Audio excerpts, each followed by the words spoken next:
because I don't think I know anyone. I've never seen any highways worker like actually doing any work. Like he's gonna know you're talking about the him. cones are always there, but you never see them. No, do you? No. You see them put the traffic lights up, and they go down. But what happened? Yeah. Like the M3's been shut for years. Like he's now going to know you're talking about him as well. Yeah. Poor fucker. But he never misses a stream. No. So because that implies that he's already put the cones out. He's already put the cones out. Like. Good afternoon, everybody. Welcome back to the channel. Thank you so much for joining us on this fine Tuesday afternoon.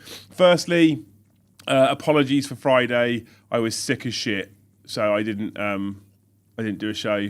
I did sit at home on my sofa under a blanket, dying with a Beecham's Hot Lemon, watching the reveal show myself, which was live. I was told it'd be pre-recorded, but it was actually live because I had a live chat. So you know how I sometimes talk about my weird dreams.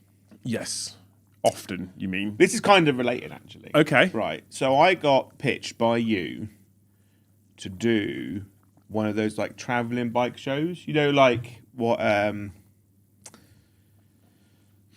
Obi-Wan Kenobi did. Yeah. And Keanu Reeves did. Yeah. I kind of one of those. Yeah. But with Adam Troke. But he assumed I knew how to ride a motorbike and I didn't. And basically I blagged it until I actually had to be there. And then I was like, I don't own any motorbike levers, so I can't ride a bike. So I never admitted to it. And we had to get a ferry, which I was then late for. Right. And then basically I had to hire a car and carry all of his bags whilst he went around on his bike. Super weird. Think Adam Troke's got a motorcycle? Well, he rode one, didn't he? In the showing off of this, didn't he? Did he? He turned up on a motorbike in his levers. Oh yeah. But does he actually ride, or was that just? Well, he rode it down the driveway, so you're allowed to just drive it on private land anyway without a license. I don't know. Who knows? It was so I can't explain it. Last night, I woke up to it like this morning. So last night you were dreaming about Adam Troke. Yeah. Right. Okay. Yeah. And I was worried that I was the one broken. Yeah. If you haven't already, please make sure you smash all those magical YouTube buttons for us. Hit the like button if you enjoy the content. Smash subscribe if you haven't already. And hit the bell notification icon if you want to be notified when we go live in the future. Friday was a bit of Adam Troke in Joe's life, as we all sat there, I think, most of us at least, and watched the Armageddon reveal show, right? Where they unboxed the whole of the Armageddon box set, took us through what's in it, showed us some more detailed photos. And I'm going to be honest, I'm going to put this out here now, and I want to know what you think straight away. I've not said this to you yet, so this is news to you. And I know I haven't got my hands on it, but in my opinion, best launch box to date. In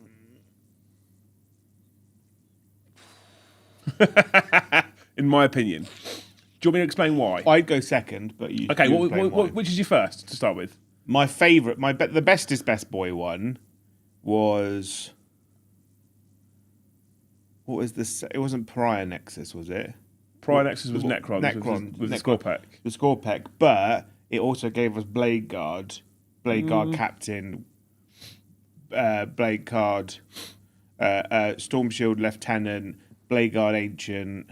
So I'm gonna Judica. Like for me, it gave me my favourite Space Marine units. I'm gonna elaborate as to why I think so. Right. So what you're saying about the Space Marine units, yeah, I get it. Right. Yeah. And the Necron half wasn't too bad actually. To be fair, the Scorpec were really really nice. Scorpec Lord was very nice. I would rate this as my second one. Indomitus was very very good. Leviathan I also thought was very very good. I've looked at the box contents. Right. So the box contents for this new one, you've got 10 of the new intercessors, which maybe weren't needed, but I think they are nicer. They're better than. I think they're nicer. They're nicer than the current. They're an upgrade, so who cares? Because we'll talk about the discourse about the Space Marine half later. But me personally, it's got me quite excited. So we've got the 10 intercessors. Yeah. Right. You've got a Space Marine captain on foot and a Space Marine librarian on foot. The captain is fucking gorgeous. He's possibly the best captain model they've released, I think. I agree. Yeah. And he's with accompanied by a brand new librarian on foot, which is a rework of an old sculpt, which I love when they do that, and it's just done better. So each one of those can lead 5-man intercessor units. Cool. Both those have got leaders now. You've got a jump chaplain who I think is quite nice. I really like him. He can lead the Vanguard vets, so you've got a leader there as well. I'm kind of the opposite on the chaplain. Really? I think he's great. He is really nice, but for me, I find him a little bit too busy. Okay. But when you see the 360 of him, he looks much better. Yeah. It sounds really weird, but front on... It depends on the angle they get off. Yeah. Depends on the angle When they get. do the 360 spin of him, I was like, oh, actually, he's actually quite nice. So then you've got the land speeder, which is I fucking love the land speeder. gorgeous, right? So as far as I'm concerned, you've got units that can be led by other models. There's no biologist apothecary this time round. Still on his own with his knob out, right? Arguably could join the heavy bolters, guys. Oh yeah, so we've also got the new eradicators, which people are complaining about. I absolutely... It's the one unit I've been asking for the last 3 years, and I finally got it. Yeah. And people are shitting on it, and it makes me sad. Yeah, well.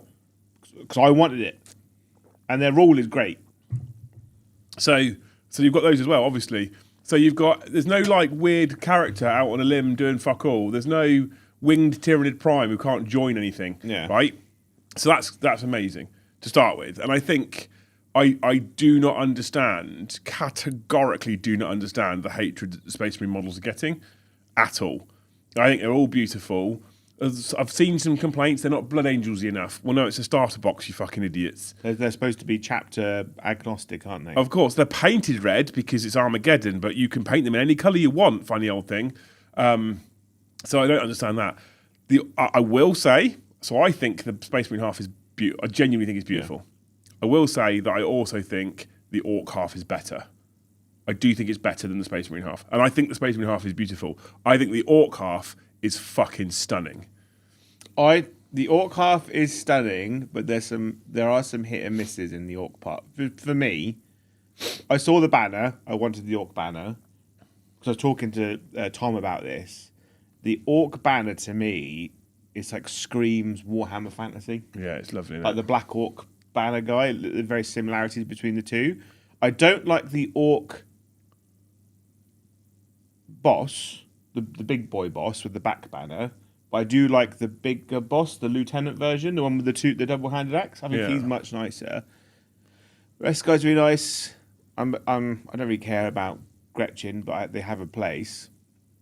The truck I was very excited about because that basically, to me, is original what orcs used to be. I remember like going to my mate's house and him having loads of the war tracks. The war tracks. Yeah, I used to have the old Scorcher with a little trailer. Yeah. Unbelievable. The Orc half is insanely good, like absolutely incredible. But for me, the Space Marine half is the better half. See, I love Space Marine. Just so people understand, I've got 22 days. Hence why I'm done with your country. Have you been drinking? What the fuck? It's a bit early for fucking day drinking, I'll be honest. Yeah. Carry on, Joe. The Orc half is great, but like, you need to understand, I've got 22 days of gameplay on Space Marine 2. Right. How much I love So, Space and here's Marine. another thing. So talk about Space Marine half, right? Because a lot of people are saying Space Marine half's boring, right? Which I disagree with. There's a level of plainness to it, which I think is important for a starter set. I think it's important for being able to fit into any chapter that anyone's collecting anywhere. Having said that, if you come from Space Marine 2, isn't the half of this box just instantly recognisable across the board? Oh, Pretty 100%, much? yeah. And isn't that not part of... This is a launch box, it's Yeah. a starter box. So I think both halves are fucking gorgeous. We can talk more about them in a minute. English loves Orcs. They are basically what we are. Yeah. The Orc half is... I see some people hate the Grots. I think the Grots are cool as well because I love the idea that they've hat tips to older editions, the war tracks like that, the land speeder like that. Bringing back some of this nostalgia, I'm super keen on it. The land speeder, by the way, is fucking beautiful. Yeah. It's really, really, really nice. Because it's basically an upgraded version of the... It's not the Typhoon, because the Typhoon was the Scout one, which should come back. Yeah. The Scout Typhoon needs to come back. The Tornado was one with the missiles. Yeah, because this one's got missile launchers and a melter and a Gatling. It's an upgraded land speeder Tornado. Yeah, and Oh, it's beautiful, Joe. it's really, really nice. The only thing I will say, my only criticism of the whole lot, legitimately the only criticism. Well, I've got two criticisms really. One is something that's never going to change. It's just a personal gripe about launch boxes, and that's that the left-hand shoulder pads are never separate. They're always molded, and that annoys me because I like to buy the upgrade kits with the molded shoulder pads. Yeah, but that's for like simplicity, though, isn't it? It is. It's a whinge that's never going to get changed. It doesn't really impact me, and you can just use transfers. I just would love to have the option to put left shoulder pads on separately, so you can. And I think it's done from Games Workshop, right? Why didn't they go? Here's a box. Actually, you can buy 2 packs of Ultramarines upgrade sprues, and you'll be able to change all your left shoulder pads. It just makes more money. Anyway, you can change the heads. So I've been like jotting down like what's going and where. I want a full starter set to probably go all into the Ultramarines because I'm doing the Tyrannic War Veterans Army. So the full set's going to go to that, and then I want to get another half, which I was splitting with Tom as well, where one set of the heavy bolters will probably go into the Ultramarines. The rest of that will just go into Fists / Crimson Fists. yeah. Then I'll get more heavy bolters for Fists. And then I'm like, well, we need like 3 land speeders, 3 more land speeders for Raven Guard. And there's like 3 more land speeders for Raven Wing. Yeah. So if you want to help fund this chat, don't forget you can gift memberships or super chat. So all these people that hate Space Marines, send your Space Marine halves to us. The one thing I will say, so the first hate is the shoulder pad thing, right? And Dan says left shoulders could literally just be push fit. I agree, and I think that's what they should do because then I can put all my upgrade sprues on and I'm happy. I don't think it's going to impact me enough to really cry about it, but I do like upgrade sprues. I do like molded shoulder pads specifically. My other thing, the only other thing I don't like about the Space Marine half, literally the only thing, Joe, the heads on the land speeder pilots. I'm not fitting those. They look awful. Well, they're the Phobos ones, aren't they? So all the shit. It's Phobos crew. Is it a Phobos crew? So all the Storm Speeders have got Phobos crew. I hate the helmets. They're Phobos armor. Well, they're Phobos E armor. I already plan to gift my Space Marine half to the channel. Thank you very much, Escape. And that's why Escape is the best. Joe and I will find homes for it, trust me, because I have a level of Space Marine excitement right now, I'm going to be honest. I'm listening to Rin's World at the moment. So I've never read Rin's World. Or Ryan's World, some people say it. By the way, if you hear me snorting and coughing and sneezing, I'm really sorry, but I am still quite sick. So because when I saw those Crimson Fist shoulder pads in that box transfers, I was like, oh, baby, Pedro's coming. So, yeah, more Crimson Fists will be. So like 10 intercessors will get done for the Ultramarines, 10 will go into like Crimson Fist colour scheme. Because I don't get Pedro's coming. If Games Workshop don't advertise Pedro Cantor with Pedro the Raccoon spinning thing as their teaser, we'll just put that up one day, and she's like, we know he's coming. Captain, fucking beautiful. Can't wait to get my hands on him. Possibly one of my favourite Space Marine characters. Well, I like about the librarian, he's a resculpt of the old. Yeah, I said that. Yeah, 100%. I think he's beautiful. Love him, and the way the rocks are done with the other models opposite the orcs is quite nice. I think the librarian is beautiful. I personally love the chaplain. Absolutely adore him. I see from the angle that they've taken the photo of. I get what you're saying about the busyness. 100% actually. Now you've said that. Front on, he's a bit like other angles though. From the side, not so bad. The Vanguard vets are. This is the big one which I don't understand. I think the Vanguard vets are perfect. Just the right level of extra ornate, and it might help that they painted them Blood Angels, so they've got gold helmets. But they've got the grey. I don't think they need any more than that. Otherwise, they become too fancy. The banner, the ancient. Oh my, he might be my favourite model in the box because that banner. The intercessors, okay. The heavy bolter dudes are fun. The land speeder, it's that helmet, Joe. I don't get that helmet. It's the suppressor helmet. I don't like it. I'd have to put different helmets on, which you could do, and that's the bonus, right? You can just put different helmets on. But the actual model for the rest of it is fucking beautiful. Yeah, absolutely beautiful. So the both halves are good, right? I think the Orc half slightly better. Joe thinks the Space Marine half slightly better. For me, that means it's a great box because it's not an obvious one is better than the other. And for me personally, what I'm really looking forward to is the starter boxes that come out after this. Because obviously they split it down, don't Yeah, they do, yeah. So currently it's like a Space Marine Captain, Do you know what I'm most excited for? some though? Terminators, and some Infernus Marines. Because currently you could buy the Space Marine Combat Patrol and the Tyranny Combat Patrol in one box set for less than a Combat Patrol. So, like, if they do that with this box set, that's that's. Do you think, right? Legitimate question before I move on to the rest of the contents of the box, because I think there's a lot of things that make this the best box ever. But do you think we're going to get? So this is all. They said this in the release video last Friday. This is all push fit stuff, right? So you can buy it. You can use snips, no glue, strictly speaking, push it all together. So it's starter box stuff. Now we can assume that the characters, Mr. Bannerman, Captain, Chaplain, Librarian, if they go into their own little boxes, will just be the same because they're characters. So what they tend to do is a sprue that's got some characters and a unit on it, and that's what doesn't go in the starter set. Deacon, why is your name Grey? And then, so Vanguard vets, almost certainly going to be multi-part, right?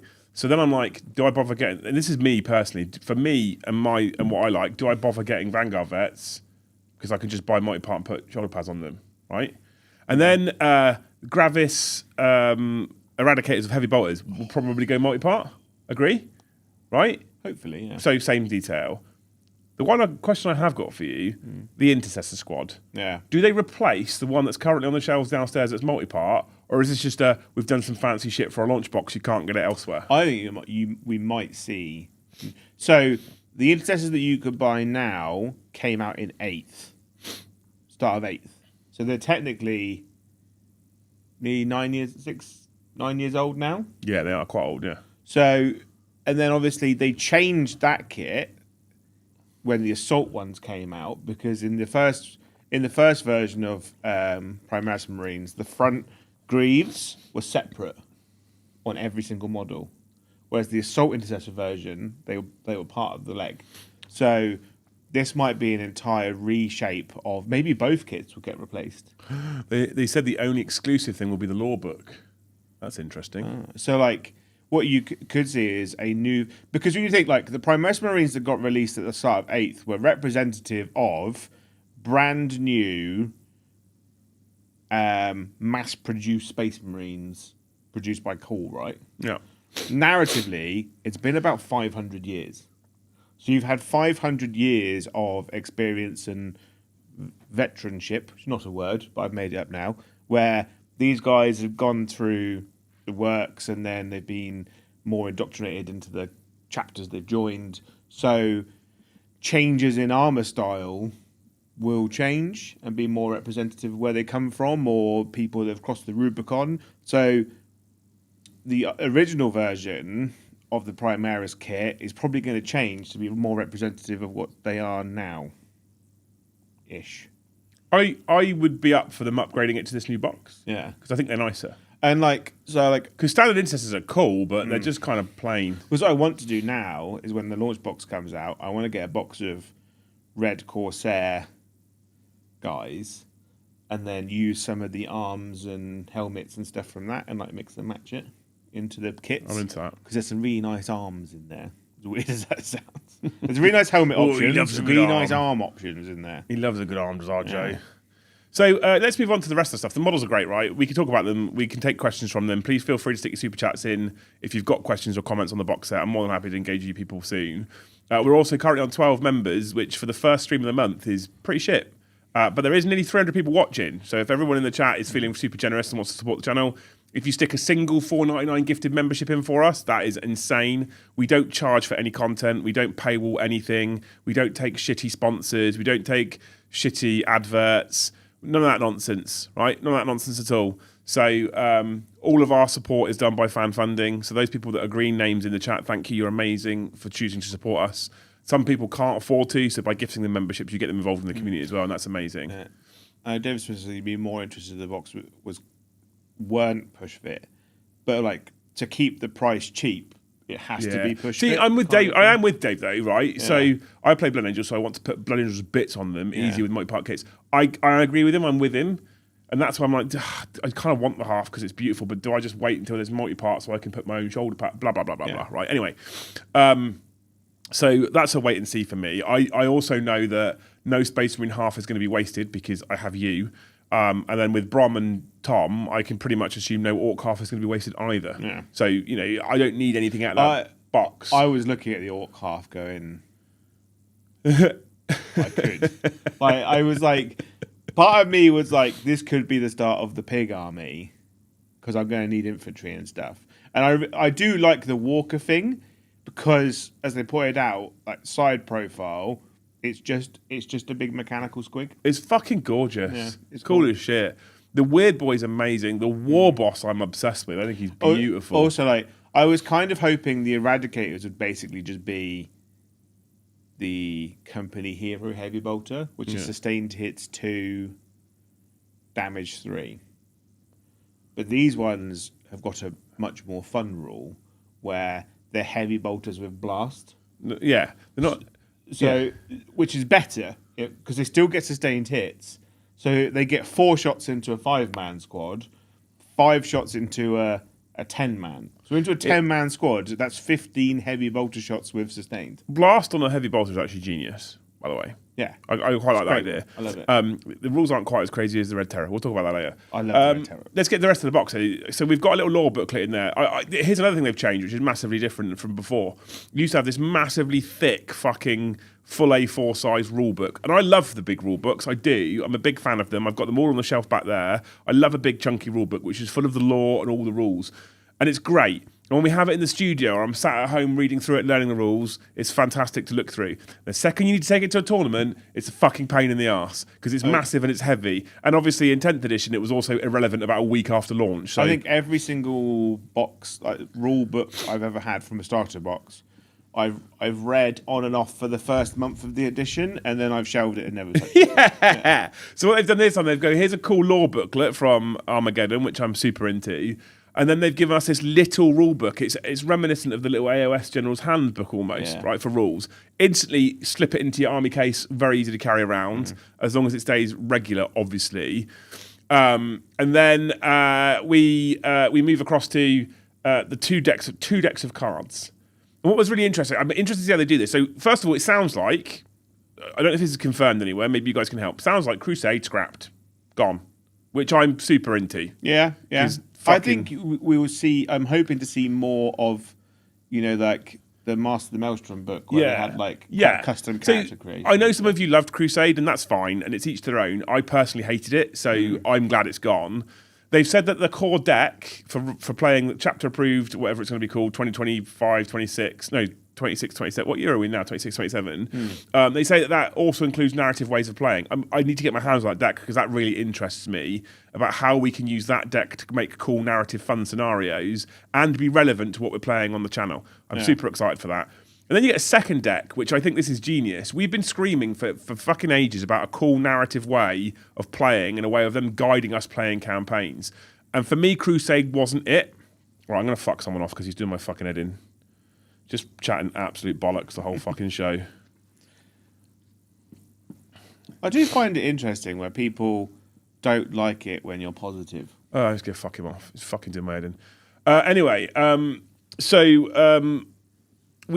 not got the mental capacity or patience for dickheads at the moment, quite frankly, chat. So if you're going to be a cock in the chat, I'm just going to fuck you off. Kind of harsh saying you hate it when you haven't tried it. I mean, I have tried it. So, and also I was part of the team that started helping out write the rules for it when we were playtesting back in the day. So I've been balls deep in Crusade, and I think it's shit. And a lot of the feedback I gave when I was a playtester was, I don't like this. I think there's a better way and an easy way of doing it. And I constantly got ignored. And I think ultimately it's part of the reason why we probably weren't playtesters anymore. Anyway, so the secondary deck, we've been screaming for narrative ways of combining messages together for a very, very long time. And now they've gone, here's a deck that just does it for you. You can construct your missions as you wish. And it means there's less admin, right? You can make your own versions where you have lots of admin. And I imagine if you still want to play Crusade, you can just use with a bit of adaptation, you could probably just use the 10th edition version of Crusade if you want to. Yeah. But no, I like the new version. I like Also, like the cards just do all the work for you, which is nice. Try so hard not to be bad. I've not got the patience at the moment, chat, to be honest. I'm not interested. But yeah, so I when you look at that, when you look at 2 decks of cards, including all narrative ways of playing, ways of linking missions together, competitive ways of playing, you've got a cool narrative lore book that you can leave at home on the shelf. Yeah. You've got a cool little rule book you can take with you. You've got 2 halves of a faction that are both really nice. I think really super cool. I don't see, and when I talk about the best box of all time, and I know you're arguing for Prior Nexus, but me personally, I think when you then include the smaller rule book, the lore book, the 2 decks of cards, it makes it better as an overall box. I think I'm looking forward to seeing how they're going to implement the terrain, because obviously they're talking about terrain. They're going to be releasing stuff for terrain simultaneously. Yeah. So we don't know anything about that yet as well. Yeah. So they've not talked about what like the tiles are for terrain. If they're going to be like neoprene, or they're going to be cardboard, or plastic sheets, or what? Printed. Yeah. It's interesting, isn't it? Yeah. What do you guys think? Anyway, let me know what you guys think of it. It'd be interesting to know, what's your top 3 boxes of all time? This one's probably Square my ones. No, you fucking Perfectly idiot. square. This one's probably my favourite launch box of all time. I think Saturnine was a very good launch box. Or we can stick to 40k. If you're going 40k, it would be this one, Pariah Nexus, Leviathan. Leviathan was really good for me because obviously it was Tyranids and Space Marines, and it gave us Terminators. For me, Leviathan doesn't fit in the top 3. No? Because I was a massive fan of Dark Vengeance, Dark Angels and Chaos Space Marines. Yeah. I was a huge fan of Dark Vengeance. Dark Vengeance was a great but box. Like this one, Leviathan gave us Terminators, the Combi Weapon Lieutenant, who was incredible. Yeah. And obviously for me, it was like the relaunch of Tyranids as well. Like that was like 10th edition was a great for Tyranid kits. It was great. Yeah. But overall kind of launch box for any game system. Was it Black Pass? Black Reach? No, Black Pass. Skull Pass. It was the one with night goblins and dwarfs for Warhammer Fantasy. Was it Skull?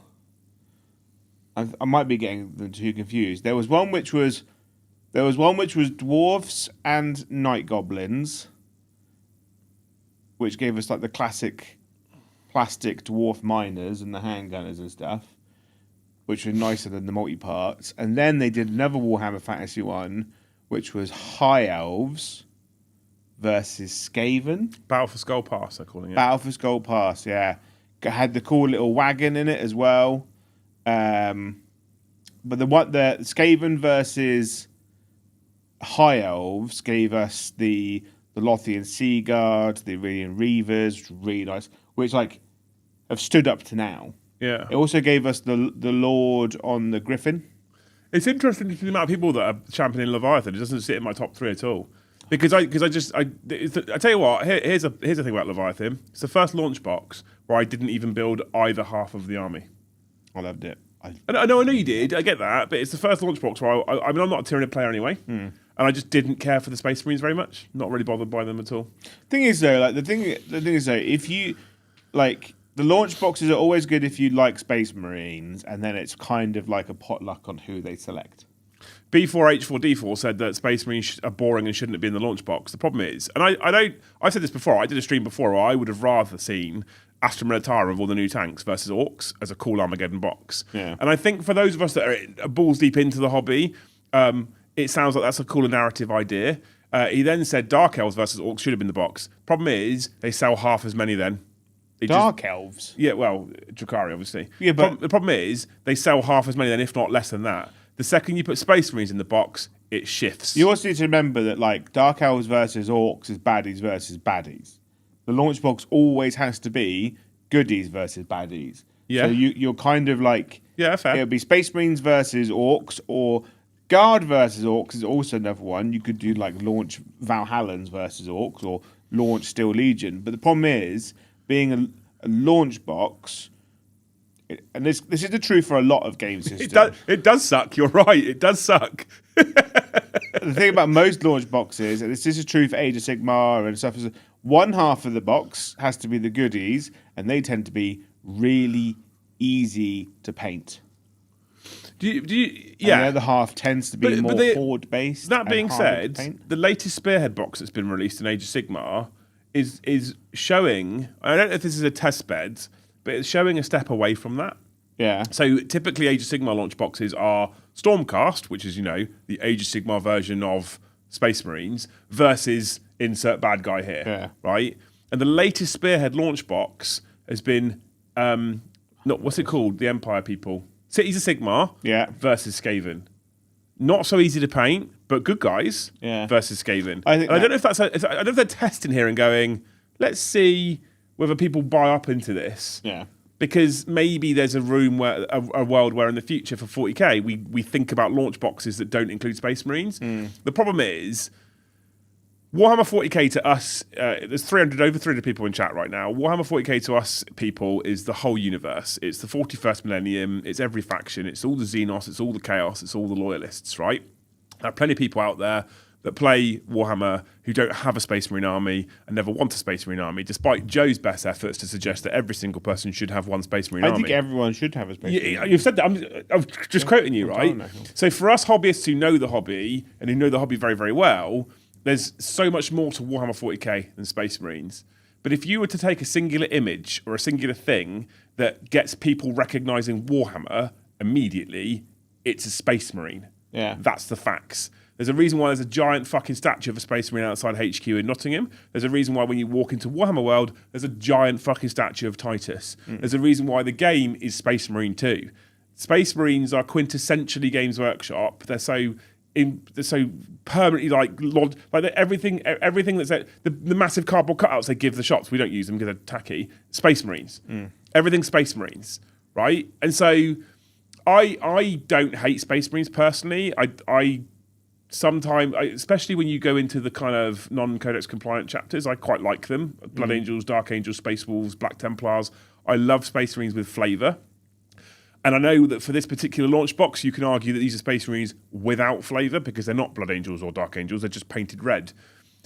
But I also can categorically tell why Games Workshop use them, because if you're going to, especially Amazon's around the corner. Yeah. Right? There's more eyes on this hobby than ever before. Give them an easy Space Marine that they can push together and it's easier to paint because there's lots of flat panels and you've got people on the tabletop quicker. And we all know that when you get some fucker hooked onto the tabletop playing this game, they don't end up with one army. They end up with like 4 or 5 and 3,000 points of each. And Games Workshop go, thank you very much. Money in our pockets. Yeah. So I get it. And I get people going, these Space Marines are boring and plain. It's on purpose. It's done on purpose. In my opinion. Maybe I'm wrong. Maybe Games Workshop will go, no, they're super interesting. I think it's done on purpose. Yeah. But hey, what do I know? I was just someone pointed out that the Cadian Recon Squad, the kill team the stuff. Shadow Spectre. So there's people. also been. So we talk about Warhammer 40k. Obviously, we'll get into the chat about your thoughts on the box set. We are currently on 32 members chat. We've still got over 300 people. That means just over 10% of you, I think, have gifted a membership so far. But some people have gifted 5. So some of you just, come on, this is entertaining. I'm sick. Joe's Joe. He's worth paying for alone. Look at him. Look at him. Look at that face.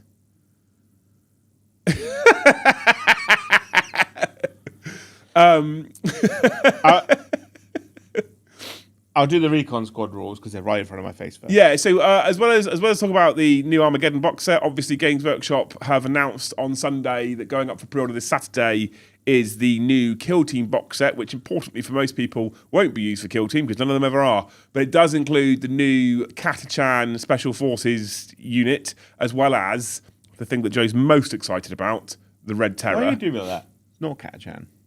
Catachan? Cadian. Cadian, sorry. That's just a slip of the tongue. It wasn't done on purpose. And his favourite, the Red Terror. That Red Terror model is fucking gorgeous. It should have been Catachan, though. It should have been catch-chance, yeah. Should have been. They released the rules for the Red Terror yesterday. We can go over those in just a moment. But they've also now just dropped the rules for the Special Forces not catch-and kill team. Yeah. They're kind of TANF, not TANF, right? So they're all guardsmen. Move 6, T3, 5 up save, 1 wound, leadership 7, OC 1. They have stealth. Okay. Camo cloaks. They have infiltrators. That's strong already. That's very good. It's already strong. It's immediately great. Because Guard don't really have infiltrators outside of Ratlings. Yeah. Independent operatives. Each time an order is issued to this unit, that order affects this unit until a new order is issued to this unit, or until that unit becomes battle shocked, or until the battle ends, whichever happens first.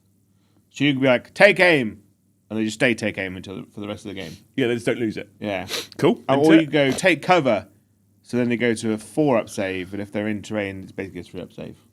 It's quite good. Yep.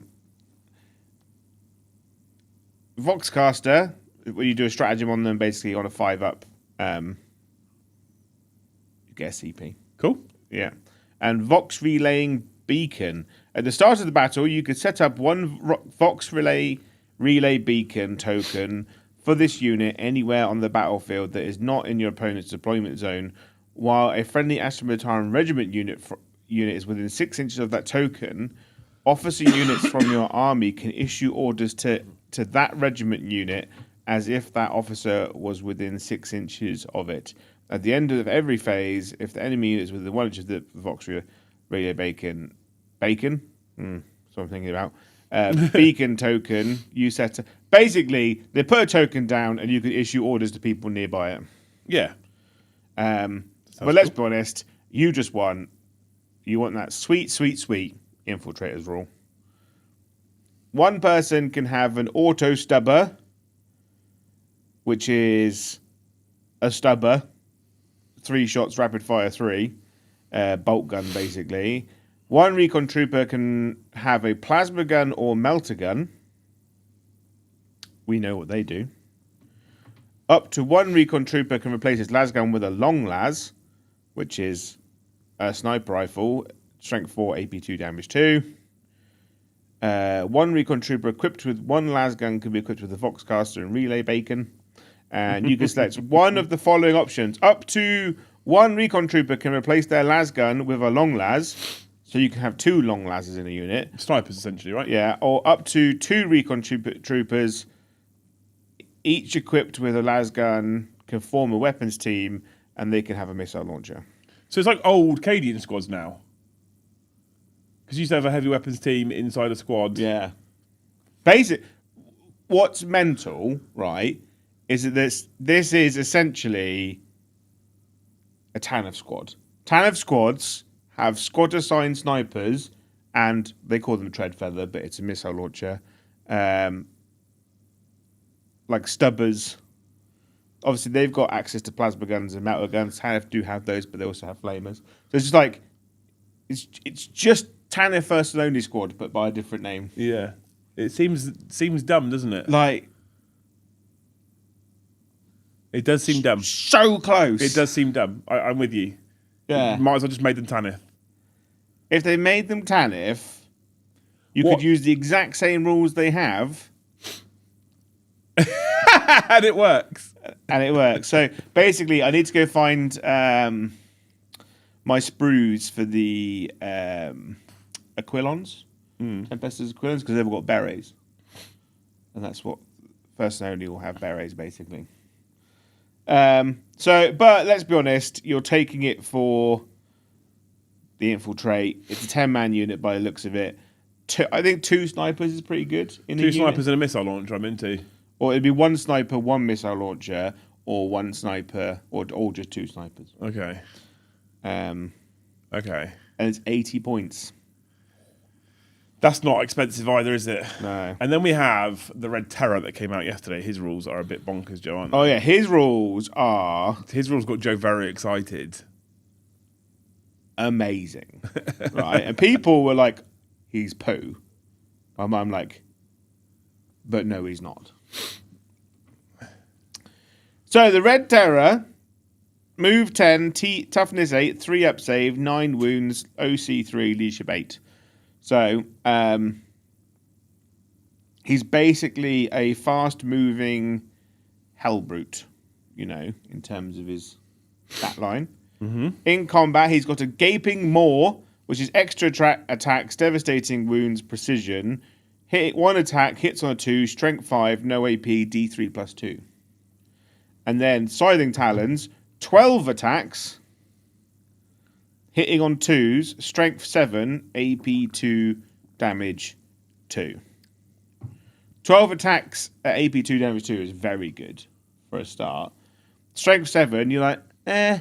But if he's in Synapse, he goes to strength 8. Talking about accessibility for new players, etc., the Vanguard Tactics Academy for 11th is £750. If you choose to pay that, you deserve everything that's coming to you. It is £750. The thing is, Joe, cunts keep paying it. Some people are that stupid. We'll teach you to play for free on this channel. If you keep gifting memberships, we'll teach you to play for free on this channel. You're not better off spending buying a starter box set and then just using that money to go to every club night and go to as many tournaments as you can. If you think you need to pay to learn a tabletop war game, then you're already in trouble. But if you're prepared to pay that much money, you should probably be sectioned. If you could give me half that money and I'll just play with you downstairs for a day. Yeah. I tell you what, you can pay £250 direct to Joe and have a day with Joe to learning Warhammer 40k, and he'll probably teach you it better as well. Bearing in mind, he wrote the first academy. 250. 250. 9 till 5. Yeah, and I'll release him for a day to do that. No worries. Just give him the money. We'll get Domino's. Yeah. Yeah. Done. You're paying. Well, yeah, I'd have left it. Yeah. That's fucking mental. That's insane. Yeah. That's insane. And the worst part is that some people will be paying it and some people have already signed up. Sorry, Karen's talking about the Red Terror because it's much more interested in that. That's mental. So 150 members, yeah. Just do 250 quid to Jay. Yeah. I'm not even taking the money myself. I'm not even taking a cut. Yeah. Done. Whole day with him. Whole day. Book as many as you want. Yeah, so 12 attacks, strength 7, AP 2, damage 2, hitting on 2s. But you need to remember, if it's in Synapse, it's going to be strength 8. So it's hitting and wounding on 2s against most toughness 4 targets, right? If it's in the sub-ass assault or subterranean assault, I won't travel. You got to come to me. Come to Hobby House. I'll give you a day's worth of tables. Yeah. There you go. Deal. We'll set it up. DM me. So be hitting on 2s, re-rolling 1s. And then you can give it sustained hits. So it's hitting on 2s, re-rolling 1s to hit with sustained hits, wounding on 2s versus most Space Marine profiles. AP 2, damage 2. It's very good. And then it's got rules on top of that. Do we have to play Warhammer? Just go on a nice walk and visit an aquarium. Maybe get an ice cream or something. He'll do that. Yeah, we'll go to Bournemouth. We'll go to Bournemouth Aquarium. He'd love that. He'd probably like it more. Yeah. We'll go to the beach. We'll go to the arcade. It'd be great. It's fucking mental. That is insane. I can't get over that. Okay. So obviously the Red Terror's got Deep Strike. He has, of course, because he comes up from the ground. 'Tis a worm. Swallow Hole. This is Bonnie Blue, right? Swallowing Hole with the Gaping Maw, which hits on 2, strength 5, D3 plus 2 damage, right? Precision, devastating wounds. Each time an attack with this model's Gaping Maw targets an infantry mounted or beast unit, each successful unmodified wound roll is a critical wound. Each time an infantry mounted or beast's model is destroyed as a result of an attack made by this model's Gaping Maw, this model regains D3 plus 2 wounds. So you'd be like, custard. Well, yeah. Because minimum 3. Minimum 3. So it will just straight kill Any 3 wound character, There's a any lot of 3 stuff. wound model. It will straight fucking eat a Phoenix Lord, Joe, Yeah, because they're 5 wounds. Yeah. So if you roll if a you 3, roll, yeah, he fucking swallows Jane's R. yeah. Just Which I love. My ex is a gaping maw. Yeah. Which is a great roll anyway, right? And then Subterranean Hunter. At the end of the fight phase, if this model is not within engagement range of 1 or more enemy units, you can remove it from the battlefield and place it in strategic reserves. Uppy downy. Any fight phase. Mm-hmm. Both players fight phase. That always gets nerfed though. I don't think this will. That always gets nerfed 2 if it was eligible to fight and is no longer in engagement range. It can go back down. It always gets nerfed to that. They always release it like this and then nerf it to that. Well, the difference is that he only has a combat. It's not like the fucking Twin Lance, who's got 470,000 guns. Our character's class as infantry though, yes. Yeah, but it depends, right? Because a knight is a character, but he's not. Yeah. Cool. So a knight's a character, but he has a separate keyword, which is vehicle, towering, etc. He if he doesn't kill it, if you just use him for secondaries, secondary is king. Unless Karia monster because Gaz isn't a monster. Gaz is infantry. Gaz is infantry, yeah. Gaz is infantry, so the Red Terror can swallow Makari. Yeah, so he could go in, eat Makari, and then Gaz just gets absolutely obliterated by something. Yeah. Is Is it bad I find myself becoming dependent on this bloody channel and its horrendous broy content to keep my mind sane? You lads keep doing what you do, thank you. It's not mad. Not mad. Exclamation mark gift.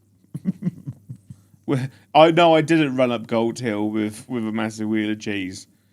Don't run anywhere. Yeah, he's pretty good, isn't he? Isn't there I another rule as well? What? He's got a third rule, which is this model can move through terrain features, but cannot end a move within a wall, a floor, etc. This model can be set up or end a move on any floor level of ruins, but if that level is not the ground floor, it can only do so if its base does not overhang the floor at that level. Narratively, that one confuses me, because turning up on the middle floor of a ruin, well, he's a burrower, so he should have come up through the floor. It's still super cool. But it's like, probably for positioning. So if he goes into a building, he won't be able to go underneath the floor, will he? If it's got low things, it's fine.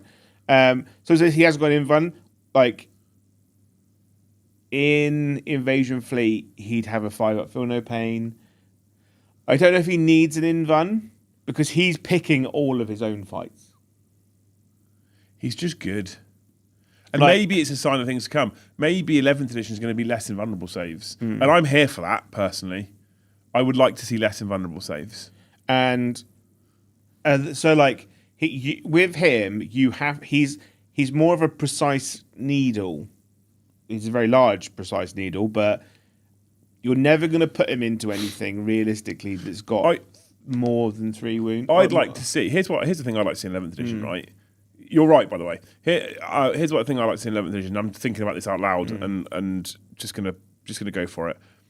Currently, standard invuln is basically 4-up, right? Everything's 4-up. Characters are 4-up. Terminators are 4-up. Fucking Phoenix Lords are 4-up. Everything's 4-up, right?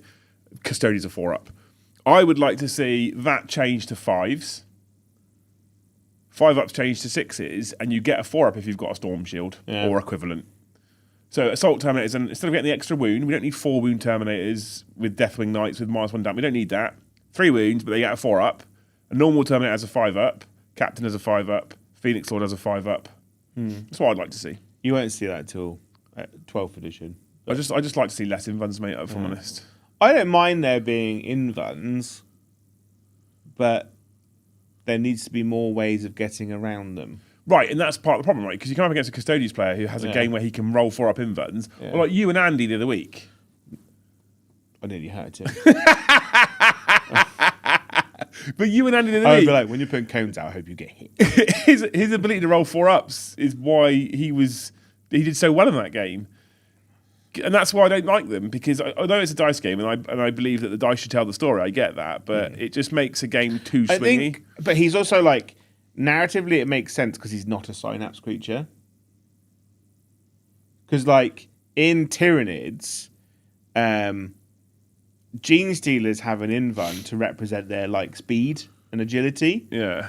But the invuns in Tyranids exist mostly on large synapse creatures. Hive Tyrant, Swarm Lord, Zoanthropes. I just don't see Tyranids having an obnoxious number of invuns. They're in the right kind of place, I think. Yeah. For the most part.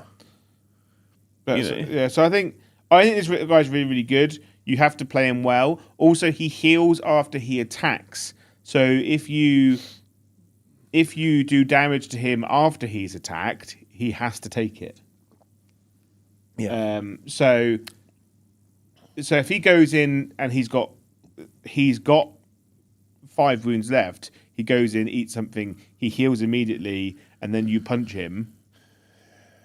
Like, then he'll take the wounds. So like I think if you're very good at the game, he will be great.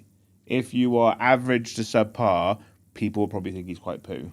Like, you're not going to put him into anything with -1 damage. I think for his points, for 130 points, I think he's great. Oh yeah, 130 points, insane. I think he's almost an auto take. I think he's brilliant. And he is a bit squishy in places with the lack of invuln. I still think, but then it becomes one of those pieces where if you play him well, he'll do you well. If you play him poorly, he'll get killed. Yeah. So don't play him poorly.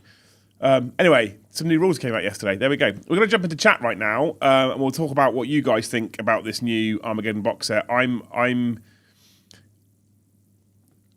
How do I word this without it being super fucking soppy and sad? I've not had a great time lately, and at the moment, one of the things I have to look forward to is this new edition of the game, because take my personal life out of it for the last 2-3 months, I've not been loving 40k. You guys could probably tell, right? And I've been open about this. This isn't news, but I've not been loving 40k for quite a while now. It's been 6 months of me being a bit bored of it, and that's been exacerbated at the start of the year. All of our numbers have dropped off. That's because it happens every time. It happens every time the edition changes. People go, well, fucking wait for the new edition. We're on the eve of the new edition now, right? It's May. The rumours are, and these are just rumours, that you'll be able to pre-order this edition at the end of this month. And then it's a 3-week pre-order window before it goes live. It's the rumours, not confirmed. I haven't 3 weeks? Yeah, I've not had anything said from Games Workshop yet, right? I'm pushing them for a date. They're not giving me one as a retailer. So I think we're going to have the ability to pre-order this box within the next month. And that makes me, I'm so excited for this new edition. And I know it's at its core, it's probably the same as 10th, but new mission pack, those campaign cards, I want to use them stream to stream. Really do. I want to use them stream to stream. So I'm seeing some of the things that they're changing around the charge phase. Have you seen the thing that they showcase about snapshots and the stratagem for Overwatch? It's at the end, and you can't re-roll. You can't. That's the big thing. So now you can't re-roll snapshots on the Oath target, for example, which I think is good. Wellington. What's really good at Overwatching that doesn't need to roll to hit? Flamers.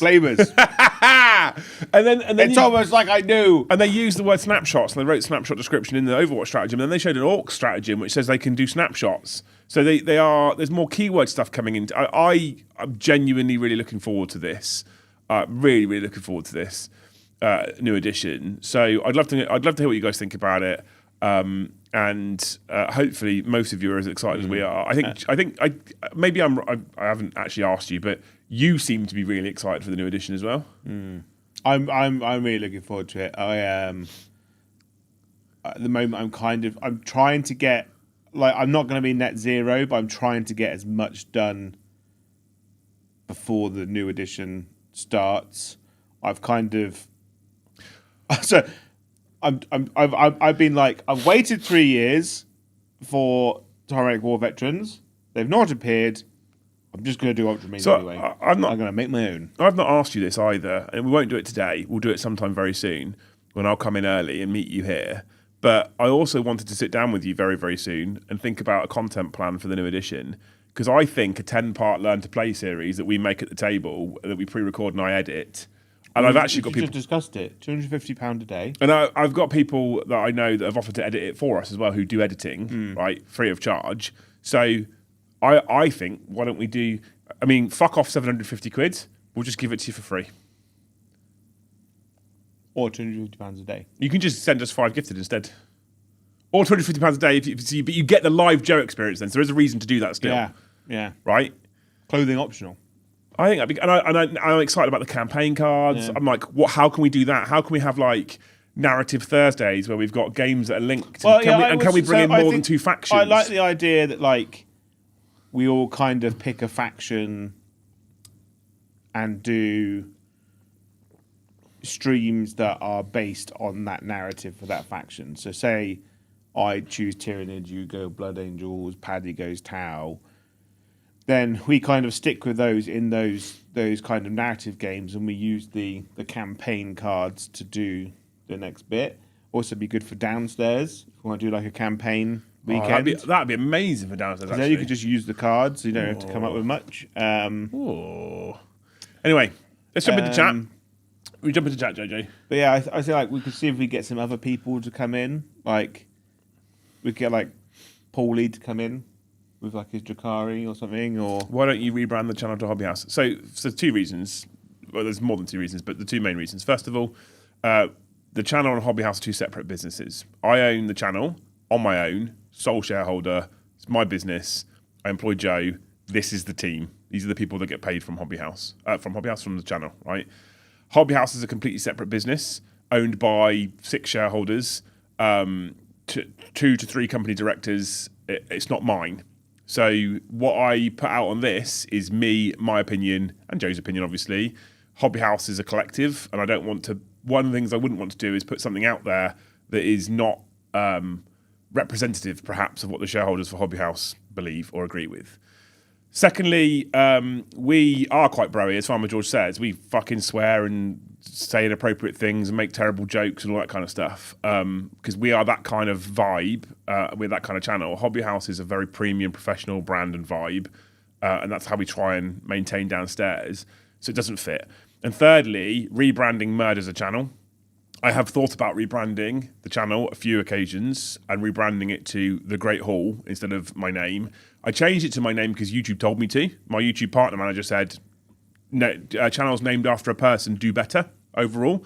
Hasn't really happened for us in terms of subscriber numbers, to be fair, but in terms of monetization, we do quite well.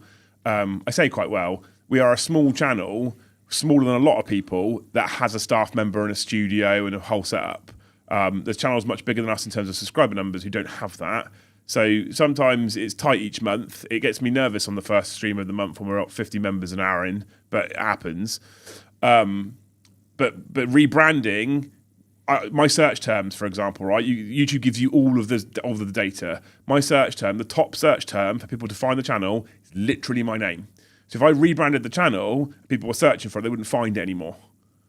So, you know, it's one of those things. Also, I got a verified tick. Verified tick is very important for a number of reasons. If I go into other channels, I get recognised pretty quickly. Importantly, if I go to YouTube as a verified partner, they deal with me pretty quickly. If I rebrand the channel, you lose that verified check mark, and there is no guarantee they'll give it back to you until you hit 100,000 subs. So, you know, if we hit 100k subscribers, I'd probably rebrand it to The Great Hall because I wouldn't risk losing the check mark, to be fair. But at this point, and we'd be big enough that I'm like, if we take a little drop off of viewership because I've changed the name, it probably won't hurt. But at this point, when we're on the edge, it's just not worth it. So that's why. But thank you for asking anyway. Anyway, let's jump into you people and what you've got to say and give you some hopes and stuff. We are on 51 members right now, so if one of you wants to just drop 50 members, that'd be amazing. No pressure.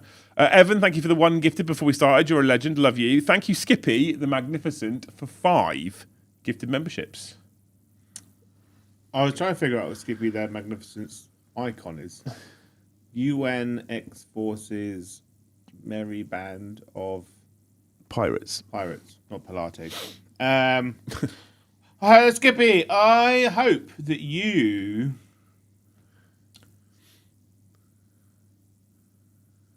for afternoon tea, get a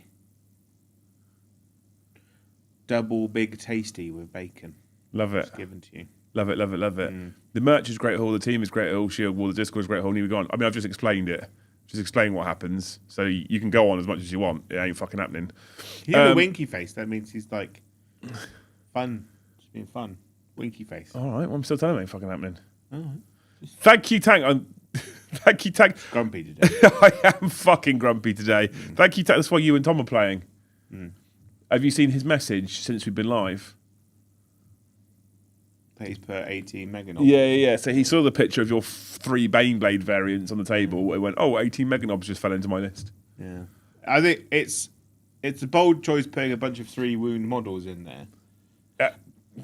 Yeah. Yeah. It's a fair the amount of damage Baneblade to- is much more efficient in that scenario, but yeah.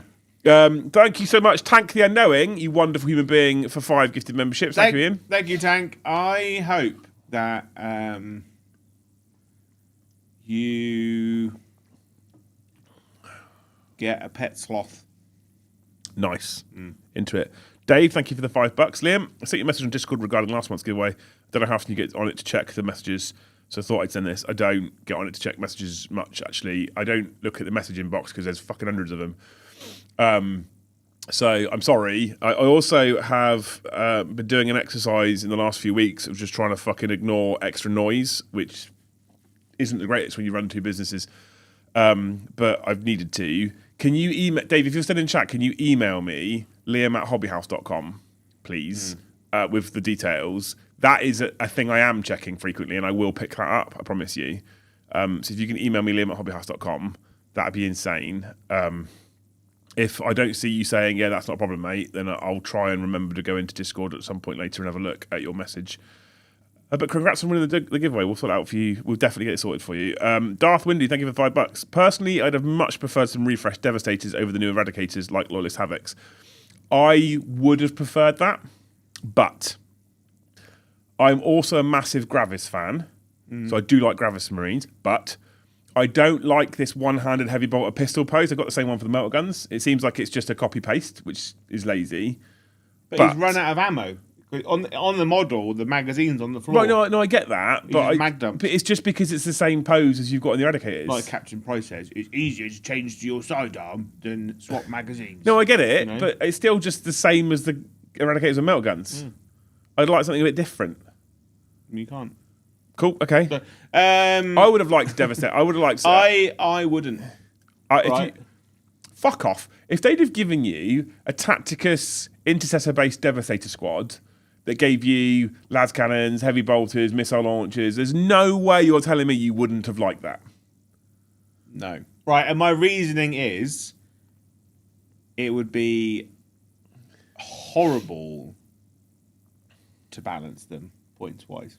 Because when you give a unit 4 heavy bolters, is that going to be as efficient as for grav cannons or for las cannons or for? So you'd need to be in a situation where you have to change the game to granular points, which we know is not going to happen, right? So unless you had a Devastator squad that's all heavy bolters and then another one which is all las cannons, it would just be a nightmare. Because I'd want to go all heavy bolters and it would probably be the worst option. I think they should go back to granular points. Yeah. So one of the problems that people complain about quite often is data sheet bloat. Do you know how you remove data sheet bloat? You don't have 3 gladiator variants because you don't need it. You have 1 and you have granular points.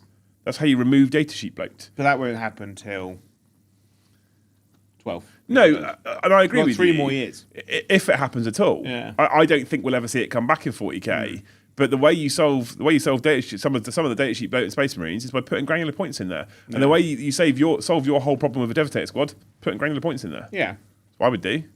So, thank you, Jay. By the way, I agree with you. I think that's what I would have liked to see as well. Thank you, Jay, for the $5. Hey, guys, I hope you're good. I'm hoping to get Outrider-sized Ravenwing Black Knights for my Dark Angels for 11th edition. I reckon that's what you... I think 11th edition Dark Angels release will be... Raven Guard. Right. Ravenwing. Ravenwing. It'll be new Black Knights / Command Squad. Or they got rid of Deathwing Command, so you might lose Raven Wing Command, just have Black Knights, 1 data sheet. Yeah. And then new Sabael. That's what we want. New Sabael. I'd like to see things like Librarian on Bike and stuff like that as well.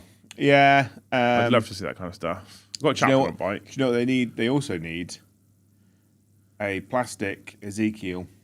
They do need a plastic Ezekiel, 100%. Because I don't know if they even sell Ezekiel. I don't know. I'm not sure. They do need a plastic Ezekiel. Yeah, for Joe to voice Captain Price in the next card. Yeah. Thank you, Pete, for the $5. I was going to stick with my Custodies for 11th, but the bastards got me with the new Orcs. Just ordered myself Wazdaka to get a head start. They are fucking gorgeous, those Orcs. Yeah. They are really nice. I was like, oh God, I might want to do Orcs. And I'd never really felt that way. Yeah, I was like, if I was to get my hands on some of those Orcs, I wouldn't be upset about painting some. Yeah. I want to learn to do the new kind of skin tone they've done for them, where it's almost like a pale green. I really like, and then I'd want to do the white armor with the red tribal that the Beastalk, the Beast Snagger. Well, that's my favorite armor type on them, I think. Oh my Lord. Yeah. I'm going to jump ahead to this one, Joe, because that's massive. Rossonero has just come in, unzipped, flopped, and there's been a massive thud as he's gifted 50 of the finest memberships to the channel. 50 fucking members from Rossonero. Thank you so much, you utter hero. You'll get today's best hope from Joe. Oh, really? Which goes like this. I hope that no pressure, Joe. I hope that you get Brian's Skyline from Fast and the Furious. Oh, that's a fucking great hope. Yeah. Okay, there you go. Into it. I mean, you could also maybe go with his Honda Civic from Too Fast, Too Furious. The Skyline was... But the Skyline's the best one. The R34, wasn't it? R34 GTR Skyline. But would you prefer that one or his Honda Civic, but it comes with Eva Mendes? I mean, she sounds like she might be hard work.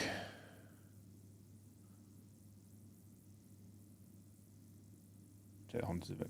Yeah. I think I'd take the Skyline, Joe. Women make life more complicated. Yeah. Tank, thank you for the $10. This is not a box aimed at me. By the way, Pete, I hope you love your Orcs. There's a lot of people I've seen that send the same thing that said, I wasn't going to do Orcs. I've seen the new Orc half. I'm now going to do Orcs. So we're going to see a lot more Orc players, which is amazing because it means at tournaments there'll be a lot more Mexican wave of wars going on, which really, Joe loves it. He loves that stuff. Tank, thank you for the $10. This is not a box aimed at me, but I am excited to kit bash all my current land speeders into new ones when the codex is out. Has anyone seen a size comparison between them? Might get the characters. I haven't, no. Haven't seen a size. Sorry to be a pain. Is the prize just a combat patrol, or can I thought it'd go equal value? I remember it being an option with previous giveaways. It's fine. It's not a pain. Email me. Nowadays, what I do is I don't buy the combat patrol. I just give you a voucher of combat patrol value to the shop of your choice. So you're in Bournemouth, Dave. You can come over here and I'll pay for it for you at Hobby House, or I can get you a voucher to Element, or the Hobby House website's due to launch in 2 weeks. So you can wait. It's entirely up to you. Just email me. But yes, it doesn't have to be a combat patrol box. It doesn't have to be unrelated. I'm just reading chat. Yeah. Right. Hey, Mum. Say hey, Mum. Hi, Mum. Oh my Lord.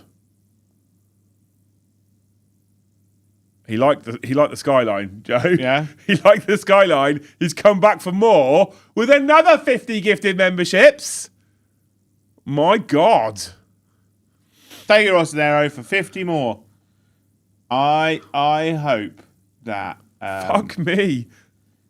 You get ringside tickets to WWE's Backlash. It's coming out. What a dude. What a guy. Thank you so much, man. You're an absolute hero. And Rhea Ripley gives you a little wink. If you've just been gifted a membership from Ross and Harry, please make sure you say thank you to him. You can also get yourself in Discord now, and you've got more access to more threads if you weren't a member before. Exclamation mark Discord in the chat. Hit the link, in you go.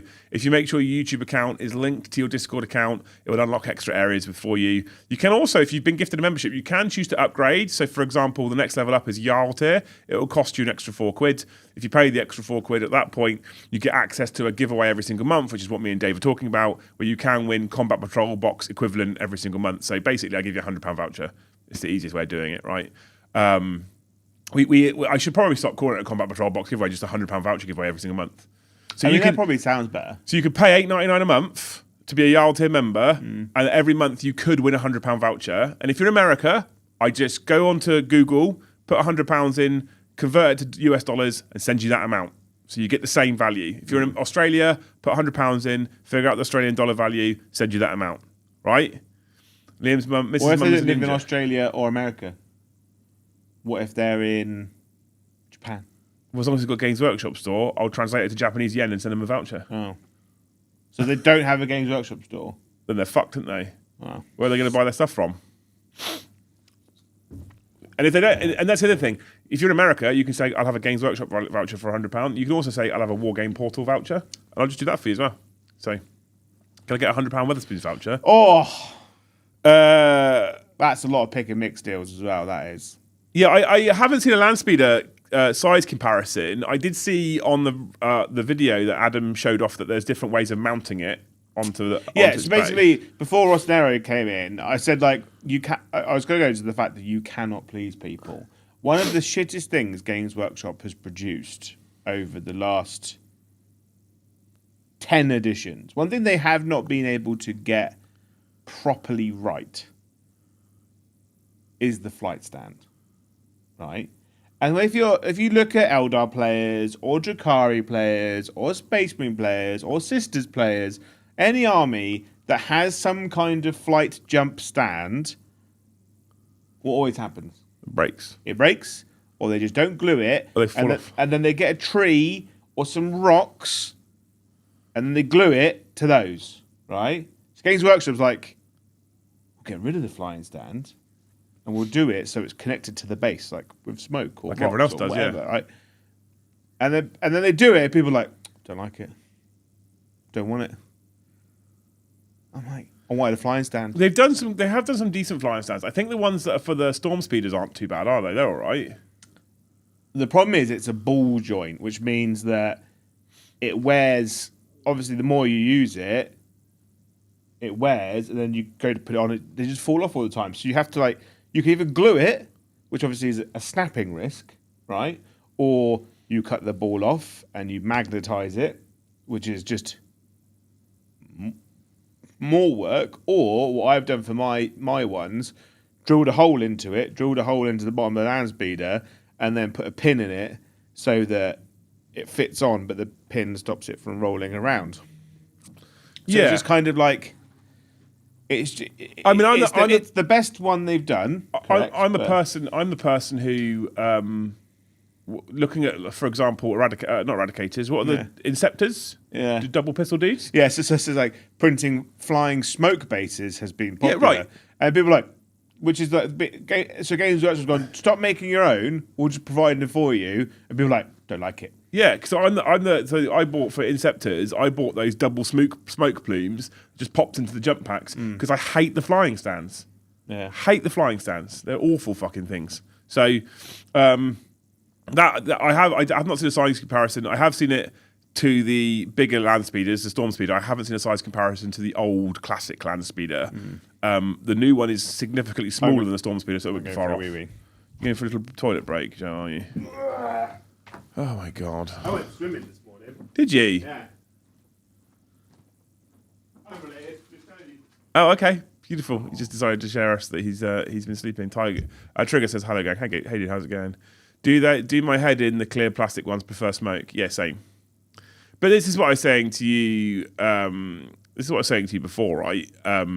You can, and I've said this so many times before. I'm never gonna stop saying this.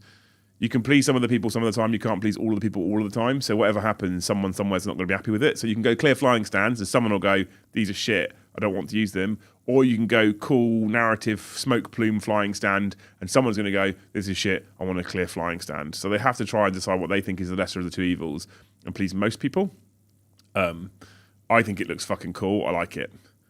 Don't like it because they look utter crap. If it's a choice between bad flying stand or really bad smoke sculpting, I'll take the flying stand any day. I don't think it does. That's opinion based though, right? I'm going to go to the land speeder now. I don't think it does look that crap. I don't think the paint job's done it any favours. But I think it looks all right. I quite like it. But, you know, preference. Beautiful. Right, thank you, NNC Rav, for becoming a Skull Tier member all by yourself. You're a legend. You're a hero. Thank you, Leaks, for the $5. I'd tip the Blood Angel collectors over the edge, but I would have liked little wing embellishments on the Vanguard Vets jump packs fins like the new Sangard. I mean, you could just buy Sangard ones and put them on the Vanguard Vets, right? There's no... You can kit bash. Secretly, chat. Secretly, I really want to do Blood Angels now after watching that on Friday. Those Vanguard Vets I'm a huge fan of. I know there's a lot of discourse about them. A lot of people don't like them. I'm a huge fan of them.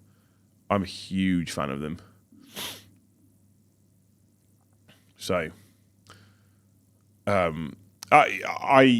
love those Vanguard Vets. I like the idea of kit bashing them with Sangard. I think that could be super cool. Get extra Sangard bits, kit bash them with Vanguard. I think that's would be amazing.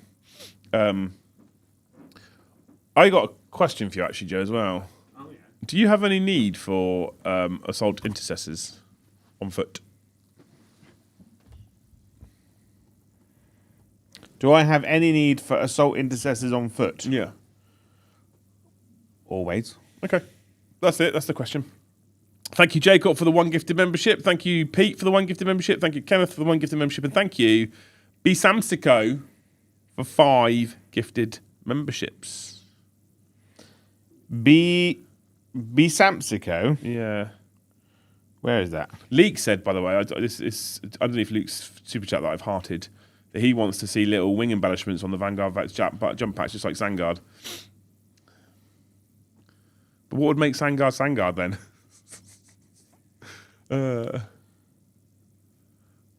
So, but it was supposed to be, but they're not Blood Angels Vanguard Vets though. No, I know. But you could also buy the Blood Angels Sangard jump packs, even if you get it from like bits and kits or whatever, and then you could put them on. Yeah. On the Vanguard Vets. So you could still do that. You could use them. Yeah. You don't have to. Do you know what I miss? The mono pack. The mono jump pack. I love So they've moved to the new version, the new double one, which looks nice. I'm not poo-pooing it because the new jump pack does look dope. But there was something about the single thrust jump pack that they had. But because Sean's got one. If I buy the Armageddon box set, can I donate the models to Hobby House? 100% you can. Yeah. If by Hobby House you mean the channel, yes. If by Hobby House you mean Hobby House, no point. We're going to have our own starter set that will get built and painted for downstairs to teach people. Yeah. And then they won't be used. If you mean the channel, Lehman, yes, you can. Yeah. Okay. Anyway, B. Samsico for 5 gifted memberships. B. Samsico, I hope that you get a brand new, top of the line, king size bed and mattress, like super duper expensive one. Like, love a good bed. Like you'd have to like remortgage a house. I mean the channel. Love you, Josh. Yeah. Thank you, David, for $5. Painted models for the first time with my son this weekend. Then my buddy, who was getting the box, said he was going to gift the orc side to my son. What a lovely thing to do. Kids do like orcs. As a starter box, I loved Necrons as a starter box, right, for new people, mostly because actually they're quite easy to paint. Spray silver, wash, pick out some detail, off you go. There's a lot of kids playing Necrons. I think part of the reason is you can make them look semi-decent without much skill or knowledge, and that's why they're great in a starter box. Tyranids are a bit more difficult, but then contrast paint does tend to lend itself to Tyranids quite well, and I'm not a contrast paint fan, but I've seen some people do some wonderful contrast things with Tyranids. But orcs, kids love orcs. They love that little bit of silliness. Yeah. So... what a lovely thing for your mate to do, though, by the way, David. That is really, really nice. I'm glad you had the patience to do that. I don't have that level of patience when it comes to children, full stop. But children painting, you know, I'm like, I feel like I put my own thoughts and feelings on painting, like on them. Like they're just doing it for the joy of it. Yeah. Right. I'm like, you're doing it the wrong color. You know, you've got eyelens paint everywhere. Yeah. Like, why aren't you edge highlighting? Like, and I obviously they don't need to learn, and I'm like, do it properly. Yeah. You know, one of my biggest it's not pet peeve. One thing I hate doing, eating food that children cooked. I think I got it from my sisters when they were younger. Like I just hate it. Like when you watch a kid cook, they've always got their hands in it. Yeah. Like when we went to that all-you-can-eat restaurant, Cosmos, and in the dessert section, they've got that giant Chocolate fountain. and there's kids like doing that, and then they go, oh, Yeah. And then they put it back in. and they go back, and they go, "Blah," and I'm like, "Bleh." And then like people go away and come back with their ice cream that they've covered in chocolate from the chocolate fountain, and I'm like, Ash says hashtag Joe makes toddlers drill barrels. The No, thing I is, he don't drill doesn't because he doesn't drill barrels. if Games Workshop wanted the barrels drilled with holes in, they just come with holes in. Don't worry, chat. I drill barrels. Thank you, Deeks, for the one gifted membership. Thank you, Kenneth, for $10. He says, finally got a day off, sitting here building Krieg Heavy Weapon Squad for the Centaur release this weekend. You'll get to see one in action tonight, because I gave Joe the store copy to paint up for the Channel Army. So we have a Centaur and the 2 Hippogriffs ready for the night, as well as 3 Baneblade variants for the new Super Heavy detachment, which Joe's very excited for. So super cool game this evening. Yeah. I've got the Stormlord, Shadow Sword, Baneblade. Yeah. Yeah, amazing. Love it. I'm here for it. But hopefully you're enjoying your day off, mate. I'm sure you deserve it. Power Pilgrim, thank you for 5 gifted memberships. I hope that that you next time you go into a Games Workshop store, they're giving away cakes, and they've got like a potluck for like character models, you know, Yeah. where like a tombola or something. Ash has done you like a kipper, by the way, here as well. Because, you know, you said if they wanted your barrels to be drilled, they come with holes in them. Well, why don't they come with paint on them already? If they want them to be painted. Yeah, but like the las guns don't come holes, that you paint them like normal. Yeah, but what? It's only. But and there's your argument, right? If Games Workshop wanted holes in the barrels, they would have sold them with holes in the barrels. Well, if they wanted to be painted, they'd have sold them painted. And they sell a drill. Yeah, but why is it only bolt guns that people give a shit about barrels being drilled? Because like, Love you, Ash. I can't think of anything that looks shitter than when you see someone's just drilled the barrel on like a plasma and it's gun, pissed. Yeah. right? Right, yeah. Right? I agree. Or they've drilled the barrel on the melter gun. I'm like, if you drilled the barrel on the melter gun, why haven't you carved out the vents on the side? You know? Because that's just half a job. At least the bolt gun inside done looks great, right? It looks fine. If you get it central. If you get it central. If you do it pissed, it just looks bad. So just don't do it. Doing right? it pissed looks worse than not doing it at all. I agree. Yeah. I agree. No one comes at the guard players going, why haven't you drilled all your las guns? I always drill a barrel before I glue it to the model in case I fuck it. If which you're a is Space rare. Marine player and you drill all your barrels, why aren't you drilling every single hole in your flamers? I might start doing that just to fucking set him off. If you do that, that's fine, right? But people that go on about drilling barrels are the worst level of gatekeeper in this game. The worst level. I don't think they are. Right? That's a hot take. They are the vegans of 40k. I don't think they are, Jay. They are. No, they're not. They are. But they're not, though. Because there's nothing worse than someone like goes, oh, that's really good. Oh, you haven't drilled your barrels. Oh, well. You didn't come with a personality He gets today. really upset because Paddy and I drill barrels. I fucking hate it. Anyway, thank you, Sprugly, for the one gifted. Thank you, Mr. The Vortex Games in Canadian Land, for 5 gifted memberships. They don't even do it to town players. Grips my shit. Who? Vortex Games. Vortex. Thank you. I hope that you never ever. That's just too much. I don't know. For the next year, you have no smelly gamers come in your store. Oh wow. Yeah. You just wished Everyone smells great. You've just wished him bankruptcy. Thank you, Jonas Anderson. Jonas Anderson. Johanna. I don't want to say it wrong. Thank you, Mr. Anderson. Mr. Anderson. It's Matrix, isn't it? Big difference with iOS. Marines are popular. Stormcast isn't. Are Stormcast not popular in iOS? You know the iOS scene better than I do. Mm-hmm. So you know the iOS scene better than I do. So we were talking about before. They changed the Spearhead starter box to be Cities of City Sigma versus Skaven. I think people haven't connected with Stormcast. We've had this discussion a few times where, like, we have, since children, been conditioned to feel like to react positively towards genetically enhanced super soldiers, right?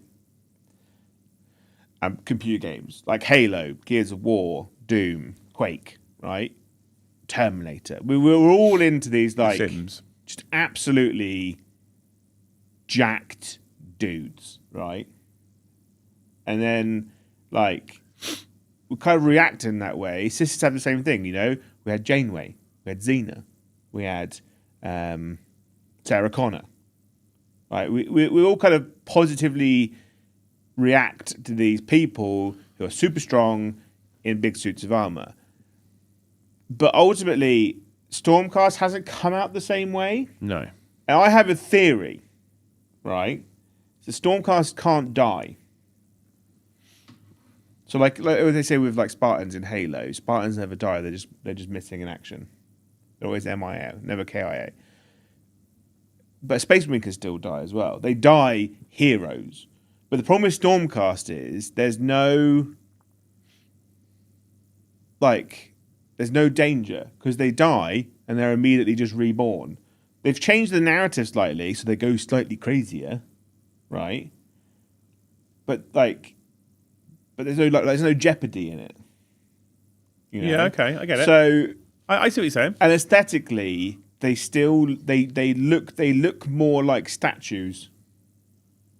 I mean, I suits of armor. I think the more recent release that happened, Yeah. they changed a lot of them and they upgraded them. It made them better. So I said that, like, the best part and the best aesthetic for Stormcast is prosecutors and the angel people, the wings. Yeah. So you've got The Ian Vigilators. Drasta, who's got wings as well, the Vigilator. Like, it's all about the angels, that which people react better to because of, like, it's like Christian style archetype, right? We react to it a lot better. And I think the infantry is just a bit meh. If they looked more like medieval knights, if they actually looked like they were wearing a suit of armor, I think people would react better to it. Maybe. That's why Bretonians are probably are really, really popular as an army. And that's why Empire is really popular. And Guard. And Guard. So, like, I think they've tried to change it slightly in the last couple of releases where you now see their heads, so you can say, oh, there is a person in there. Because before it was like a big suit of armor powered by lightning. But they've brought in some jeopardy as well, though, right? Because they can now go fucking super mental. Hence, they've got the Executioner that came in the latest edition who goes, oh, he's gone mental, you're dead. Yeah, but that in itself, like, they're not dying to enemies. They're dying to an Executioner with their army. I think the best thing they can do for Stormcast is get rid of the whole rebirth story. Okay. And then turn them all into all kind of haggard veterans. Because that's the thing about Sigmar, is that they're all humans. Everyone that fights in the army is a veteran soldier who's gone through training, much more relatable. Yeah. But I think if you want to keep the Stormcast vibe, you get rid of the rebirth thing and keep the kind of long capes, quest-storing soldier vibe. Okay. Into it. Yeah. Also gold. Cornet Eds. I mean, I think the gold, they've moved to silver because that looks more like I think they need to get rid of the gold vibe. So me personally, I don't. Before I say thank you to Mr. Ed for his gifteds, me personally, I've never had a problem with Stormcast. I'm not super into them. I don't love them. Well, no, there's bits I do love. And one of the reasons why I wanted to go down the Stormcast route for a little while was simply because dragons. I was looking because obviously they've got the new Spearhead release for the magazines, the Hitachi Paperworks one.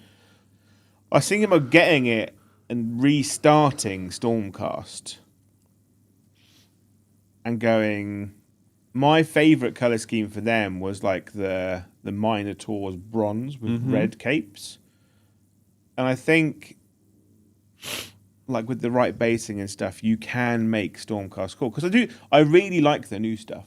Because the Dragons has been fighting for them pretty hard in the chat, and he said, might be a bit of a Stormcast fanboy. It's all right, mate. Someone's got to be.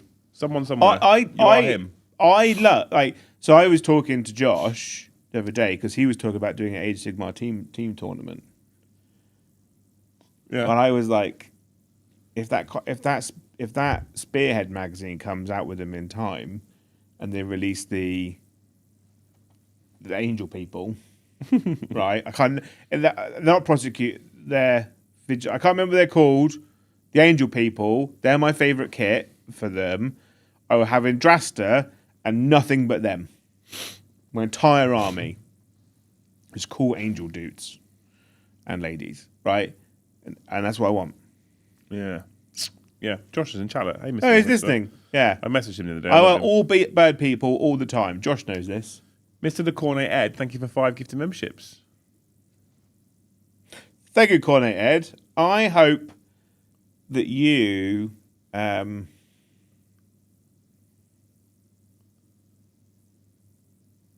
a cornate. I was just looking out the window for inspiration. You have a cornate axe that when you hold it, it gives you the lust to kill, but it's also sated by cutting pizza. Okay. Yeah. Awful gamer, thank you for the $5. I would agree, best box to date, but its best box at its time was Assault on Black Reach for me, also Late Tax. Assault on Black Reach was decent. I logged into here just spitting lies about. I'm not spitting lies about Stormcast. I'm saying is that to make them more popular to mass the great unwashed, you know. Anyway, thank you for the late tax, TJ. He says, I would agree, best box to date. So he says best box. Josh, which is your best 40k launch box to date? I think the new one. I haven't got my hands on it. I think the new one's the best one, personally.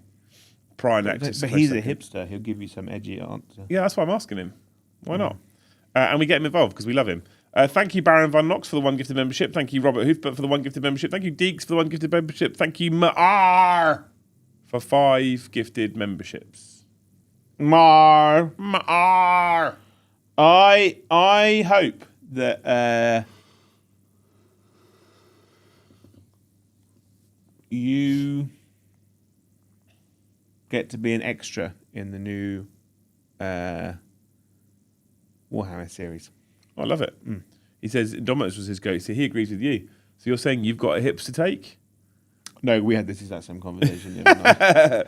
Robert Ellis, thank you for 5 gifted memberships. Robert Ellis, I hope that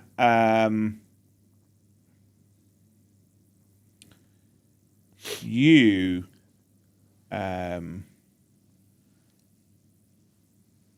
gain the ability to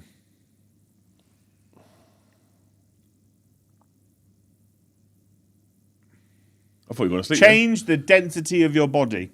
Oh, Yeah. okay. Thank you, JP40K, for becoming a Jarl tier member. I need to get through these. I'm starting to struggle. William Wills, thank you for the $10. Do you think Space Marine Power Swords axes will gain the Cleave X to give them an incentive against Fists hammers? Loving the content as always. Wills, 2026 Gold Hill Shaftesbury Truckle Run finalist.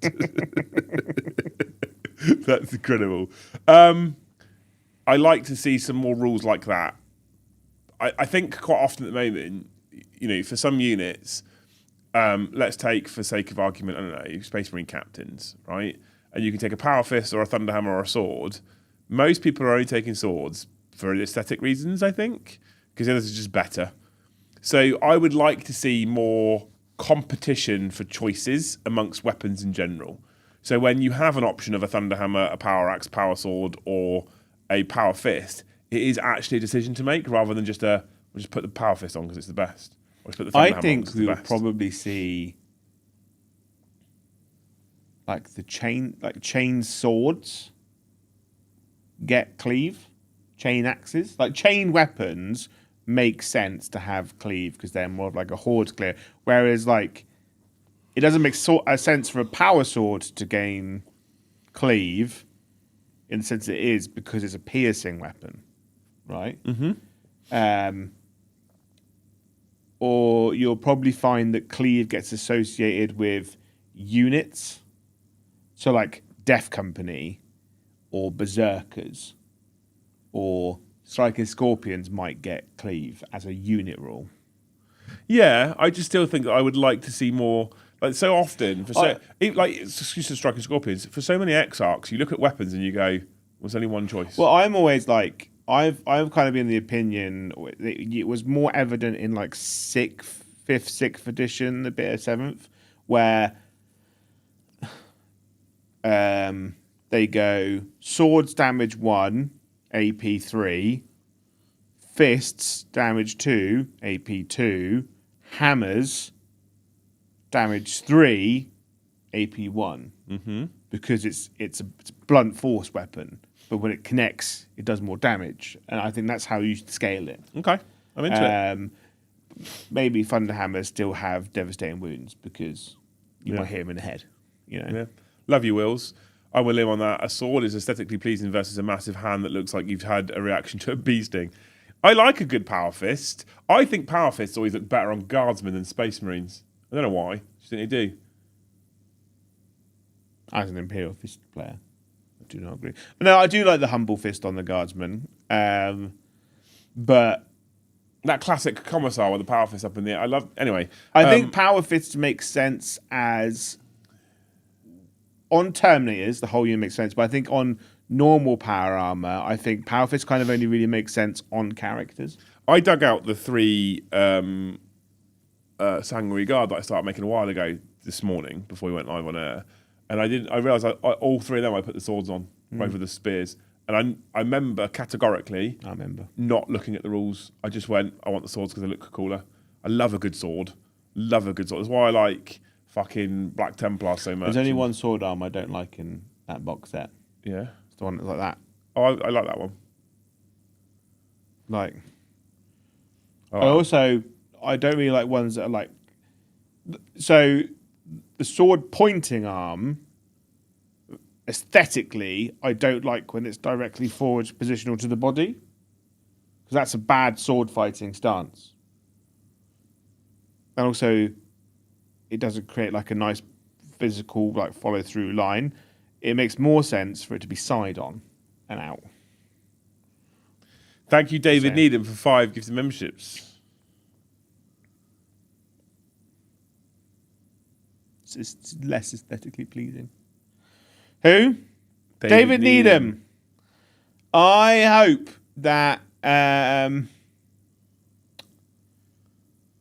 you have a car-sized tortoise that has a large seat on the back that you can drive you places. Or walk you places, I guess. We did They're say... quite fast, tortoises. They're faster than people think, yeah. Especially if you push them off a cliff. We said thank you to Ross and for his 100 gifted memberships, which is mad. Thank you putting so you all much, to shame. Scott, thank you for the $10. This is a decent box. Some of the Orc models really remind me of some of the Gorka Morka models from the 90s, possible narrative channel content. I absolutely think that a lot of this is a hat tip to older stuff. I do. I think the Grots look like a hat tip. Games Workshop, they're on that nostalgia train. They are. I told you. I said, this is what Games Workshop need to do, and they listened to me, and they've done it, and they're successful. Yeah. The librarian, biggest brain in Games Workshop. The librarian is 100% a hat tip, obviously. The land speeder is. The Grots are. Some of those orc models are fucking gorgeous. They're just so nice. The Pain Boy is so much nicer than the current Pain Boy. The Weird Boy is fucking incredible, quite frankly. Do you know what really bugs me about Even the boss knobs are amazing. Right. In fact, it doesn't bug me about this box set. It bugs me about the people at home's reaction to this box set. Like, the Space Marine stuff is nothing new. Nothing new in there. Orcs are so much better. Orcs have had pain boys. They've had boys. They've had knobs. Yeah. You know? They've had boss knobs. They've had bannermen. You know? The only new thing in that box set is the fucking Walker. But they're acting like it's the second coming of Jesus. Yeah, it is true. The amount of people that go, there's nothing new in the Space Marine set. Well, Orcs used to have war tracks. Yeah. Orcs have always had Weird Boys. They've always had Pain Boys. They've always had War Bosses. They've always had Boys. They've always had Grots. Yeah. It's just resculpts. It's just resculpts. It makes me want to snap this iPad off. Makes me so... Right, it's got to the point, right, where I've just started unfollowing people on social media. Oh? When I go on... Because I love this hobby. I'm mostly all about being positive within this hobby. Correct myself there. But, Yeah. right, I love this hobby so much. And I'm really excited about this new box set. I love Space Marines. And every time I go online, someone's like, I hate Space Marines. This box set is poo. I'm like, bore off. Like, I know social media negativity sells. It creates hype. It does. Whatever. It does. The banner boy's not Josh, new. Orcs had banners before. I had the old metal knob with a banner. It's not new. Not new. The big boss is new. I'll give you that one. The big boss is also fucking cool. Yeah, but Orcs have just had big Orcs before. It's just a new rank. It's just a new title. Yeah. Thank you, Cray, for 5 gifted memberships. You're a legend. Cray, I hope that... Last hope to give out, Joe, for now.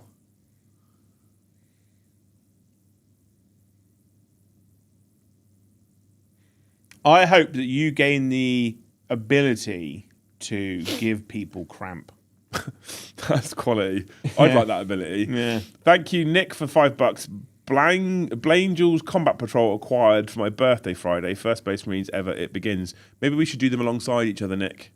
It's a fucking good box, that box. You get 10 Assault Intercessors in it, 6 Vanguard and a Blangel's Captain, and all the upgrade sprues. Or Dark Angels. Yeah. I honest to God, right? Blind Angel, like people like Blind Angel got a bit of a raw deal on their like elite unit, but it's kind of grown on us, right? But no one talks about the fact that Dark Angel's got the rawest deal on combat patrols. They did. They didn't get a good one. Although for generic Space Marine players, Dark Angels was quite decent. And then Didgeridoo upgraded to Skull. Thank you so much, you're a hero. Cray also chucked us 500 Japanese yen. Next, Liam Solo Show topic, design the worst starter box. I mean, if you believe some of social media, that's what they've shown off this last Friday. But yeah, we can do that maybe tomorrow night. I don't know what I'm going to do for tomorrow night's stream yet. We'll have to see what comes out on Warcom. Thank you, Sven, for the 1 gifted, and thank you, Eb, for the 1 gifted membership. Bang! Did it. Got through it all. Nice. Not quite in time, but we got through it all.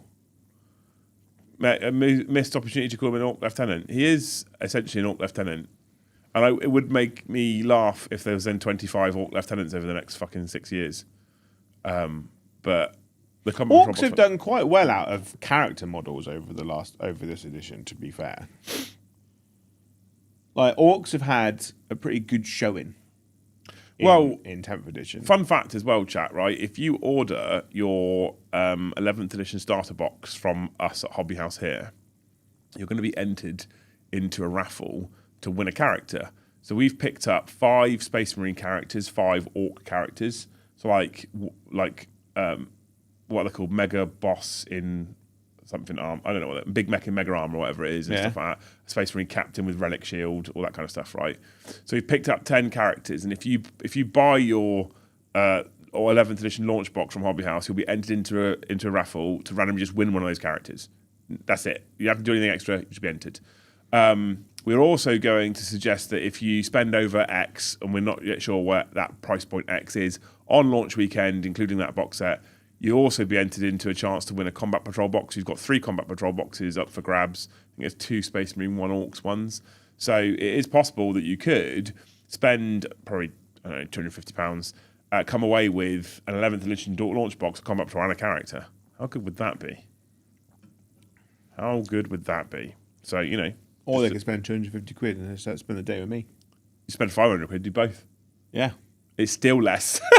It's still you're still less. saving £250. We're also going to be running a launch weekend, right? We're going to be doing that here on site. I'm now putting the feelers out.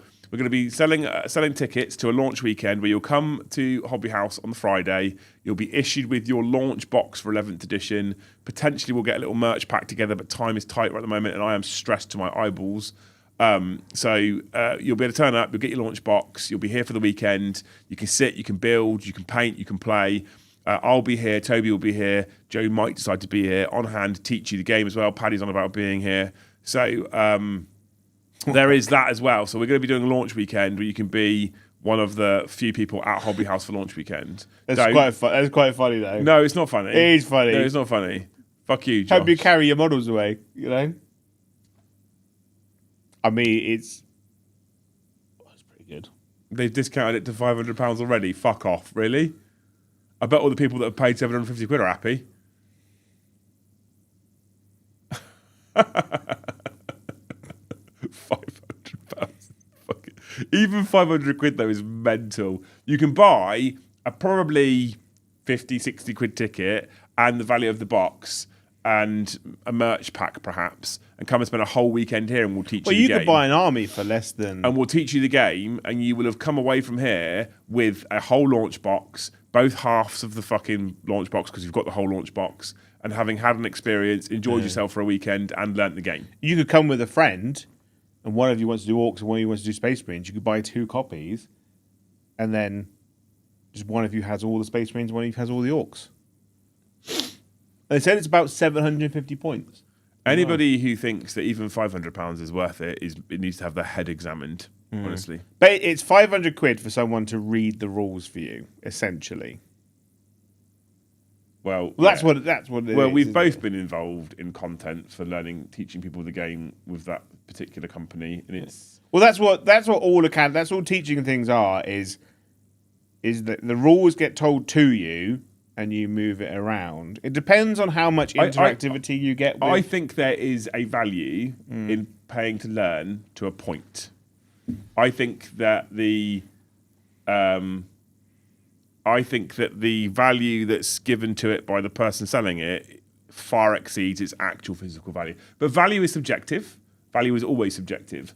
I might think that a set of trainers worth £50 is too expensive, and you might think that they're fine. Right? Value is subjective, I get that. But there is a point where it becomes fucking ridiculous. I think the best value you can get from any learning course is in the minor details of learning tips and tricks, you know? Yeah. Because you can learn the rules yourself. You can learn to play the game yourself by just reading the rules and playing around with it.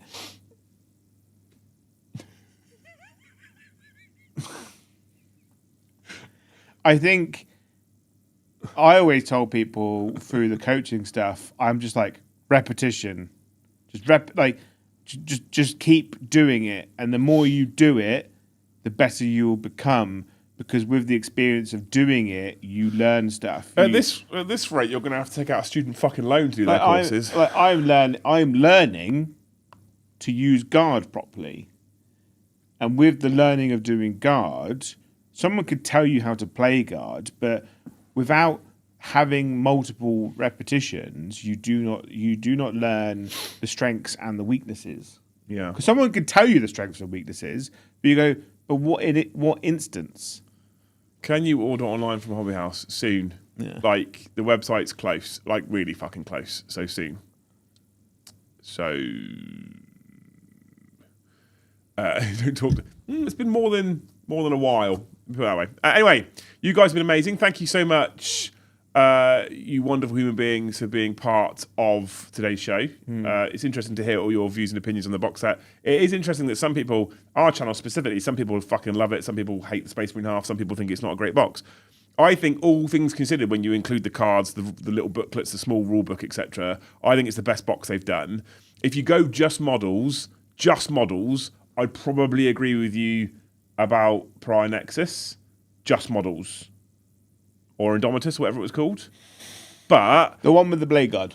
yeah, Indomitus. If you go just models, I probably agree with you that one's better. If you go overall box, including, like I said, little rule book, double cards, narrative book, I think this one's best. In terms, you don't have to buy more extras. My interest in new editions when they come out is when they give away like free coins and like metal ingots and objective markers. Mine stuff's all the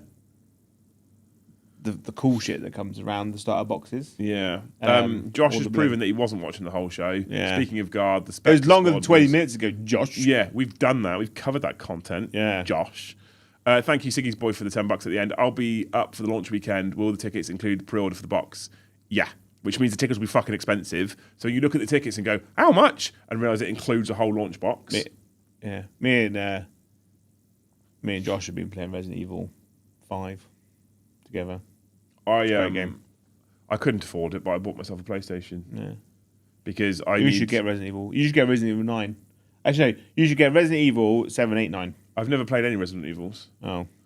But I bought one because I need to try and switch off and have a distraction that's... You should start your Resident Evil journey with the Resident Evil 2 remake. I bought a PlayStation and I put it in the living room rather than in my office. So it's not near my computer. It's not near a place where I can work, where I get emails.